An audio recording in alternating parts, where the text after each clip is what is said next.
it basically comes down to, in the Libertarian primary, you have a battle for the soul of the Arizona Libertarian Party. And then for the Arizona's governor's race, it comes down to the battle for the soul of Arizona. Can I pause for a second and just note that we got Brian on here who's getting Congressman Massey on, and our typical lineup includes like homeless people that believe in Bigfoot. Welcome to the Brian Nichols Show, your source for common sense politics on the We Are Libertarians network. The Brian Nichols Show is the fastest growing liberty podcast that brings together people from all means of political thought as we seek to have meaningful conversations about the issues you care about. At the Brian Nichols Show, our goal is to leave the audience educated, enlightened, and informed. And now your host, Brian Nichols. Well, happy Sunday there, folks. Brian Nichols here on the Brian Nichols Show. First off, did you guys watch the season finale of Loki? Thoughts? Nope. It gets better. Stephen Kent, good friend of the show.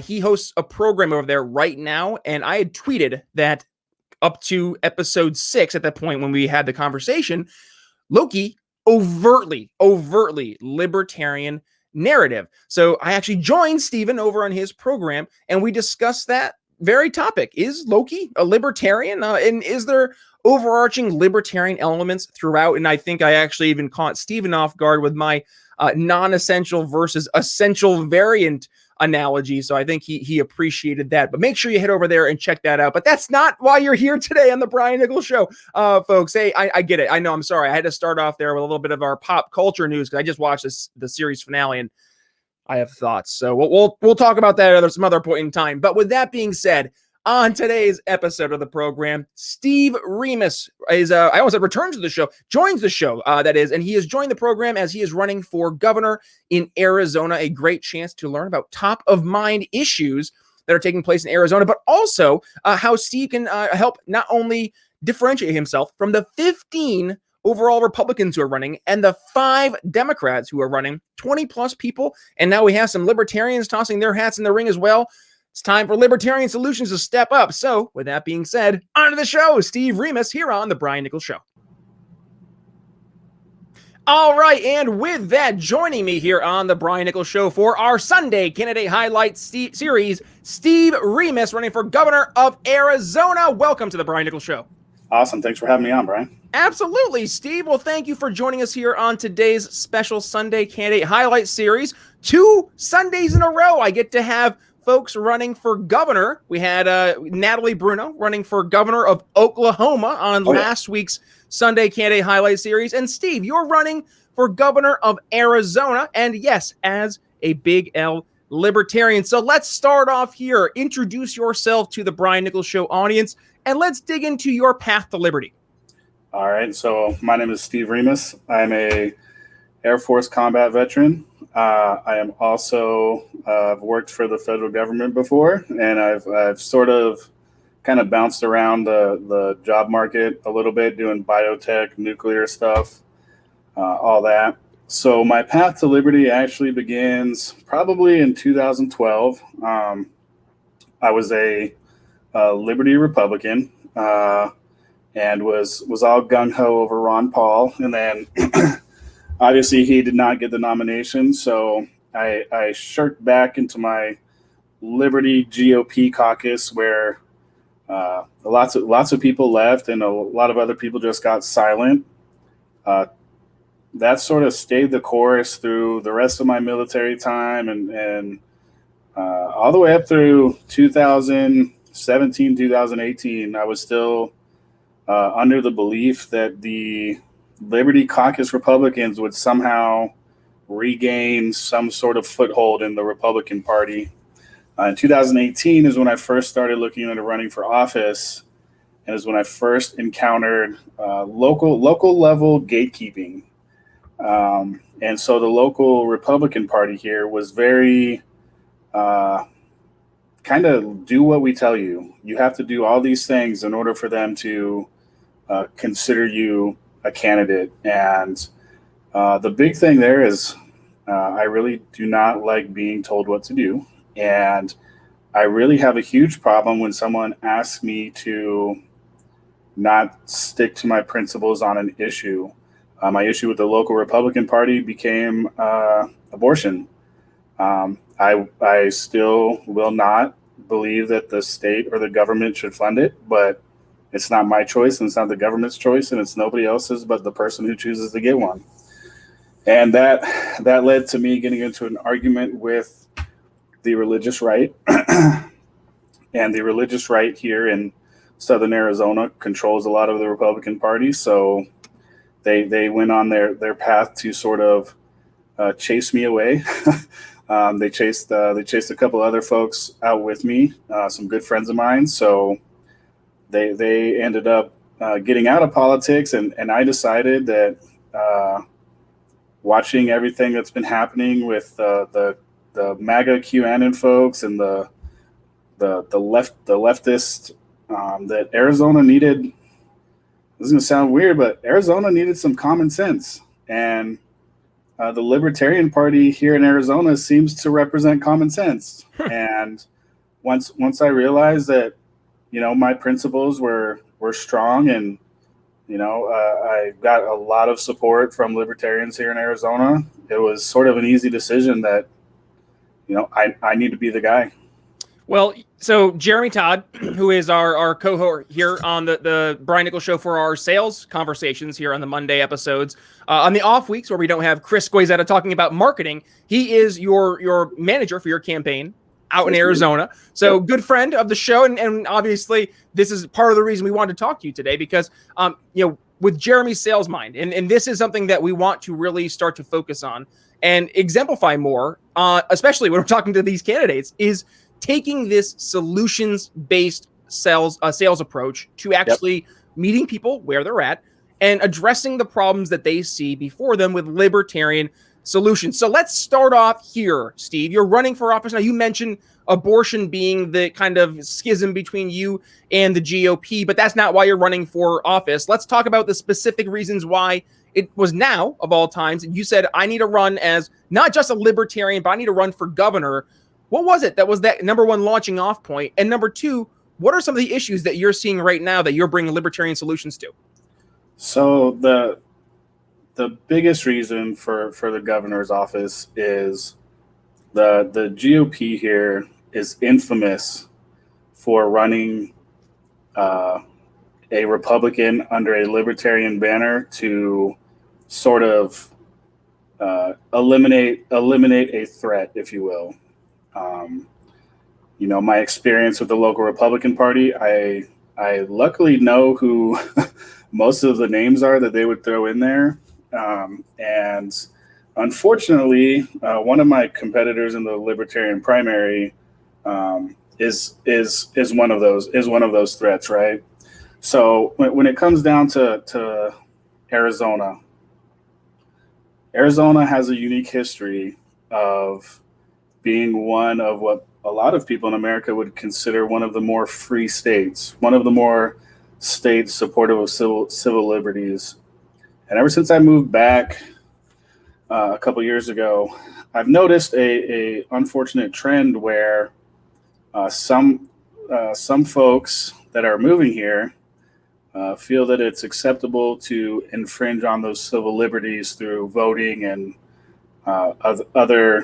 other means, right? So it basically comes down to in the Libertarian primary, you have a battle for the soul of the Arizona Libertarian Party.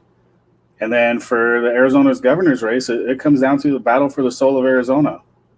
And when you go back and you look at history, and the Mises Institute has a great article on how before the federal government came west, how life and society out here functioned and how it wasn't as wild and reckless and crazy as everybody thinks it was.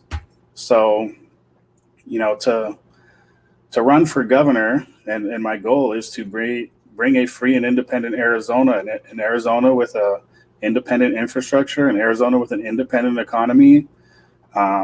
Those two things, I think, are what we need to have in order to keep the federal government from flaunting their money towards people and really overreaching into our daily lives. And that seems to be... Sorry, didn't mean to interrupt. I'm just... No, you're fine. Because I don't mean to interrupt, because I look at who you have right now as your incumbent governor, Doug Ducey, right? And he's outgoing as a Republican, but I've heard a lot of libertarians sing his praises. So I'm just curious, when you're looking at Doug Ducey as the outgoing governor, how would you kind of measure him, number one? And then number two, when you're looking at the Republicans who are running, and you mentioned beforehand, there's 15 of them, which is just, oh, great. That's got to be a lot of fun. So 15 Republicans that are looking to now replace Doug Ducey here in the election. What are your thoughts on that crop of people? Do you see any positives that could come from one of those GOP running, actually winning the seat? So I'll answer the GOP thing first. About 90% of them are Make America Great Again, Trump supporters. And to any libertarian that sings the praises of Doug Ducey, you probably don't live here. You probably miss his press conference where he colluded with large businesses and Fortune 100 companies to shutter small businesses during the COVID-19 hysteria. You probably missed him trying to pass red flag laws with Martha McSally. Doug Ducey is a coward. He only does things. He's like Donald Trump. He only does things when he senses that somebody will sing his praise. And outside of that, he's had some good business tax policy. Outside of that, Doug Ducey has sat in his office and cowardly kind of kept himself away from being a strong leader. And the biggest problem I have with every other Trump supporter, every other Trump candidate, every QAnon candidate, it comes down to, do you actually have the strength and the principle and the integrity to be a leader when things get tough? And I think really in the last year and a half, we saw that no Republican leader, no Democrat leader were any different than if the federal government said, hey, we'll give you some money if you shut down for a little bit. And every single one of them jumped at that chance. Every single one of them, I think maybe not Kristi Noem, but every single one of them went after somebody else's livelihood without giving them the opportunity to prove that they could run their business in the same manner as a Walmart. And that's my official opinion on Doug Ducey and most governors across America. Lastly, when it comes to the 15 Republicans running in Arizona, I believe Carrie Lake is going to probably be the winner. She's a former news anchor.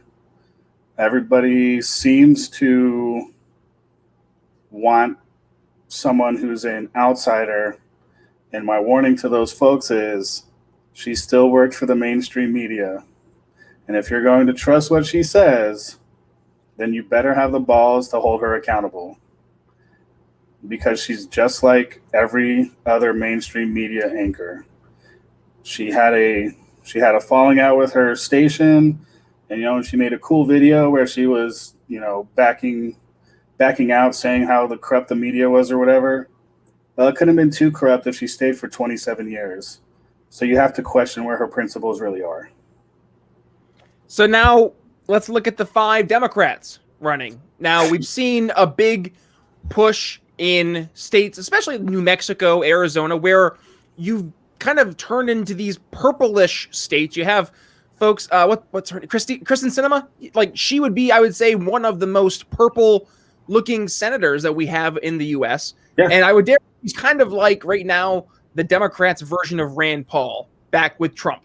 Oh, yeah, there's a lot of Democrats that want her head on a plate. Oh, yeah. So let's talk about the Democratic Party in Arizona. When you're looking at the 5 Democratic potential nominees, do any of them kind of walk that same almost Kristen Sinema line, or are we seeing, you're shaking your head now, are we seeing it going more towards the Bernie Sanders, Alexandria Ocasio-Cortez, or maybe more the Nancy Pelosi, Chuck Schumer establishment Democrats? So you're looking at, really, there's 2 big candidates from the Democratic Party.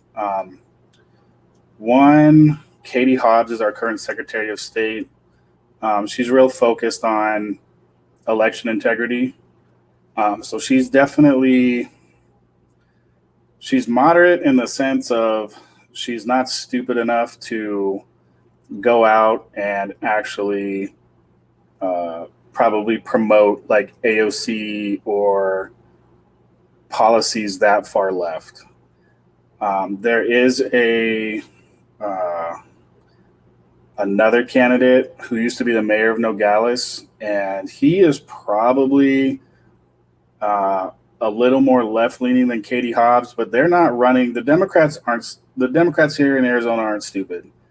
They're very well funded. They're very well organized. They're much more organized than the Republican Party, and they have a lot more money.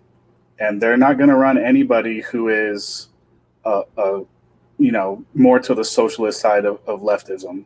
They're going to run people that are moderate and that will try to remove any protections from things like us preventing gun control or any number of things that we should probably prevent happening at a federal level. So I would expect Katie Hobbs to get the nomination.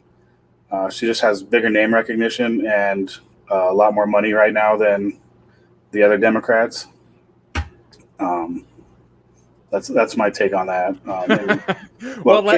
Katie Hobbs and Carrie Lake. It would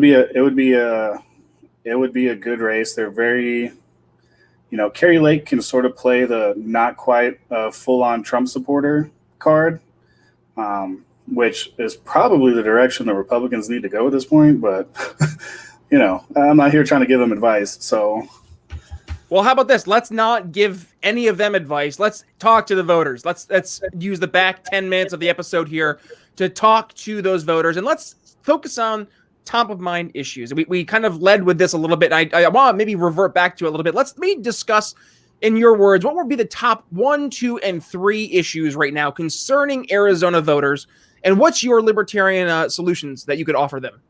Okay, so obviously immigration, and then you're going to have the second one is going to be a toss-up between the Second Amendment and I'd say the Second Amendment and the economy. And then the third one, you're looking at some sort of environmental concerns. We have a water resource allocation issue here in Arizona. We're actually fighting with 4 or 5 other states over water for a lot of northern and central Arizona. One of those states that we're fighting is California. Lake Mead and the Colorado River are our main water sources, but there's an allocation agreement where we allow other states and cities to siphon water from that. It's getting to the point now where a lot of Arizonans are starting to feel like that's our water, and cities like Los Angeles need to figure out their own way of getting water to their city. My solution really for immigration is fairly simple. They've already built a giant wall. It's already been paid for. It's already built. They've tried doing physical borders for the last 40 years in southern Arizona. When I say they, I say the federal government. They've continually wasted money and resources of Arizonans and American taxpayers along the border. And I believe that Arizona should have its own immigration system. I believe we could create a much cleaner path to citizenship. I also believe that there are ways we can solve the water problem by solving part of our immigration problem. And that's with desalinization plants in Mexico off the Baja coast, and piping that water into southern Arizona and helping our neighbors to the south of our most southern Arizona border actually build their own economies through having sustainable jobs and economies, which improves business and trade relations with Arizona. And as a pro-business person, anything to improve the economy and border cities on our side of the border and on the other side of the border does a lot of good for everybody involved. Secondly, the Second Amendment, we need to actually have a real solid nullification against federal gun laws. And that means, to me, really just ignoring any enforcement of any of them. With as much has gone on in the last year and a half, 2 years, we as a society need to be more prepared for really anything that the government's willing to try. And I'm not a conspiracy theorist, and I'm not here to try to, make anybody uneasy, but, there's articles out now that say they're going to check our text messages for vaccine misinformation, and they're literally telling us that they are spying on the American people and that they're completely overreaching and stepping over every boundary of privacy. And the fact that it's not being stopped the second it's muttered is very concerning. So what's this libertarian solution? What can you do differently as governor to help? I guess let's look at 2A right now. I mean, I hear a lot of folks looking at defend the guard to bring troops home, and then specifically saying, you're going to help repeal federal laws. How would you, I guess, implement something like that? So working with the state legislature, it's one of those issues where nullification has to be, from my recollection, has to be approved through the state legislature. So I think we have an executive order that does it, but I think it's pretty much toothless. So a lot of it, for me, at least, there's a basis of some sort of legislation. So it would be rewriting it to where there is no enforcement by any state law enforcement agency that basically goes after anyone here that practices their Second Amendment right. I prefer to view firearms as tools, and they are tools to help in self-defense and protection of property. And there's not a whole lot more libertarian than that, is being able to protect yourself and your property. Amen. Well, let's do this. Last 5 minutes. I want to give you the floor here, Steve. Your libertarian pitch. You get to talk to the voters directly. Why should they take the risk? And we just talked about this with Jeremy Todd here this past Monday. We're talking about features versus benefits, and that there's a risk associated when you're voting for these third parties, because it is a high price that you're putting forth and not necessarily voting for the traditional red team or blue team. So why should the voters in Arizona specifically make that added risk investment and cast their vote for Steve Remus for Libertarian for governor? All right. So I believe that I will outwork any other candidate, and I firmly believe that my responsibility as governor, the top office of the state, is to solely work for every individual in the state of Arizona. To the voters that are scared of voting for a third-party candidate, you almost have no reason to be, because no third-party candidate has ever enacted any control over your life. So when you look at your Democrat candidates or you look at your Republican candidates, look at the history of those parties. Those parties do nothing but fight for power, control, and money. What I'm offering is an alternative. That alternative is to limit the power of the federal government in your daily life, to restore civil liberties to Arizona, to make you feel like you can live your life and run your business as you see fit, as long as you do no harm to others. And a benefit of that is I do plan and will remove the state income tax. We'll take business taxes even lower so that we can flourish business ideas that promote affordable, direct pay primary health care so that all Arizonans can afford health care. And in Southern Arizona, we plan to fix some form of an immigration system so that we can actually flourish an economy in Southern Arizona, which will help tremendously in our ability to decriminalize and legalize drugs and get the federal government and their drug war and their manufactured border crisis out of Arizona. I heard you almost say it. You're so close. Don't hurt people. Don't take their stuff. I was trying to not say the exact thing that's on bumper stickers, Brian. It's okay. No worry. Well, hey, at the very least, people would be able to easily take away what it is that you're bringing forth as solutions, Steve. So what we want to do is make sure that folks far and wide will hear this message. So folks, if you enjoyed today's episode, I'm going to ask you to please go ahead and give it a share. Please tag Steve. I will include all of his links in the show notes. So you can go ahead and give him a follow on social media. By the way, Steve is jacked. He'll share a random video of him doing deadlifts, and you're like, "Oh, okay, Steve, I see what you're doing." Yeah, no need to flex on us, all of us. It's supposed to be motivating. It is. No, I'm teasing. No, this is truly like, I love the era we're in because you get to see the authentic us, and I think we're gonna see. And this is as I wrap up. I think we're gonna see more and more people want to be represented by people who are like them. And in an era of social media where we're able to connect with quite literally anyone at the touch of a button, well, I mean, goodness, you can pretty much figure out how to do that and organize in a way to get those people who are like us into office. Now, am I saying that that's the best way to govern? No, but I definitely hear the argument that in the meantime, we have to have a number one, a seat at the table, because this is the game that is being played. So at the very least, folks, let's focus on talking to people who are much like Steve, authentic and running as libertarians, as in this case in Arizona for governor. Steve Remus, thank you so much for joining the Brian Nichols Show. Where can folks go ahead and follow you? I mentioned I'll include the links in the show notes, but for the audio listener, where would that be?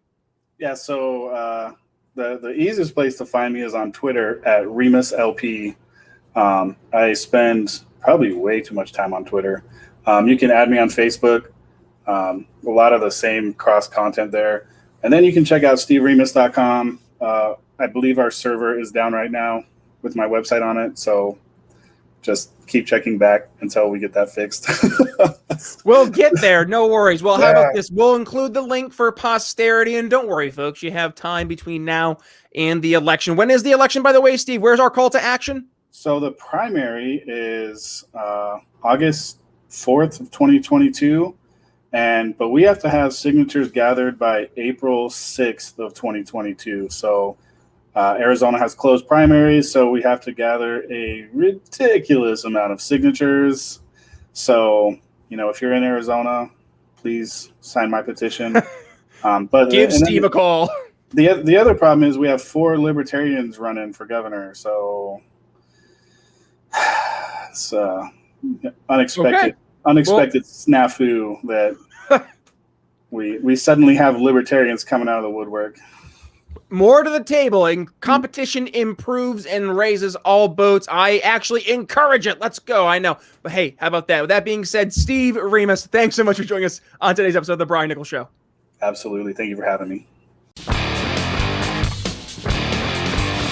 Alrighty, folks, that's going to wrap up my conversation with Steve Remus. I hope you guys enjoyed the episode today. If so, please do me a favor, share today's episode, and be sure to tag Steve as well as yours truly at B Nichols Liberty, Twitter, Facebook. I almost said the minds.com and parlor.com, not no more. Now, we're not really, I'm sorry. There's not much traction there. And then we're talking about where your audience is. You guys just aren't really there that much. Sorry. So yeah, Instagram, TikTok, that's where we're doing some of our new sales huddle videos, which is actually me going through my morning sales huddle, which is part of my morning email I send out to all of my email subscribers in my email list who had signed up to get the new ebook, which is obviously 4 easy steps you can implement now to help sell liberty to friends and family. If you're interested in not only getting that ebook sent right to your inbox for free, but also getting the morning sales huddle, head to briannicholsshow.com/Liberty Friends ebook. But yes, back to the episode today. Yes, I will include not only the links to Steve's social media in the show notes, but also links to his website in the show notes. So, hopefully, fingers crossed, it will be up and running by the time we get to that point. I know he said that he was having some issues there at the end. So anyways, with that being said, folks, if you enjoyed the episode, of course, we would love to hear about it. Head to briannicholsshow.com/reviews. And when you go to Brian Nichols Show /reviews, you can go ahead and leave us a 5-star rating and review. Tell folks what value you got out of the episode. I would love to hear about it, as would other people. Also, if you are particularly looking to maybe get more involved at the Brian Nichols Show, well, here's what you can do. You can actually become a supporting listener by entering into our Patreon as a $5 or $10 per month level. And we already have some amazing Patreon supporters here. So shout out to Daryl Schmitz, Laura Stanley, Michael Lemma, Mitchell Mankiewicz, Hody Johns, Craig DaCosta, and the big We Are Libertarians Network channel. Thank you to all of our amazing Patreon supporters for helping make the Brian Nichols Show what it is. And yes, if you do sign up to be a Brian Nichols Show Patreon supporting listener, you get one of these awesome Don't Hurt People, Don't Take People's Stuff bumper sticker, as well as a slew of other amazing opportunities, like we have sales and marketing Q&As, webinars, one-on-ones with Jeremy, Chris Goizetta, and yours truly. Also, Chris Goizetta and Jeremy Todd are going ahead and putting in entire sales and marketing classes, entire libraries worth of information for you guys. And all it really costs you is, what, $10 a month to become an account executive and get that at your disposal. Folks, strap in. You'll be getting a lot that and more as we move forward. So some housekeeping. Revolution 21, August 5th through the 7th down in Orlando. I will be down there on Media Row. So if you were going to be down there as well, make sure you stop by, say hi, and take a picture of yours truly. Also, we're going to have a chance for you guys to get some awesome Brian Nichols Show merch, as well as maybe some special Young Americans for Liberty Revolution 21 Brian Nichols Show merch. So stay tuned for all that, details and more. Also, folks, if you really want to do something in terms of actually helping spread liberty right now in the world, what can you do beyond just helping, of course, spread the message? Well, you can help pique interest by rocking some awesome swag from both the Proud Libertarian store as well as the Brian Nichols Show shop over on Proud Libertarian. Head to briannicholsshow.com/shop. You'll be directed right to our awesome shop over on Proud Libertarian, where you can get some amazing stuff, such as our Good Ideas Don't Require Force snapback, our awesome Brian Nichols Show coffee cup mugs. You can go ahead and get your Don't Hurt People, Don't Take People Stuff t-shirt or bumper sticker, of course. We have our Hey Google, Alexa, Overthrow the Government t-shirts, bumper stickers, bubble-free bumper stickers, Question Everything, Good Ideas Don't Require Force, and more. So if you're interested, please head to briannicholsshow.com/shop. Give that a look. Otherwise, with that being said, folks, coming up here on Monday, Chris Goizetta and I, we're sitting down talking all things marketing, of course, with our Marketing Monday. So make sure, if you've not had the chance, to hit that subscribe button so you're not missing a single episode. If you're here on the YouTube, hit that magic notification bell, as well as giving us a thumbs up. But with that being said, it's Brian Nichols signing off here on the Brian Nichols Show for Steve Remus. We'll see you Monday. Thanks for listening to The Brian Nichols Show. Find more episodes at briannicholsshow.com.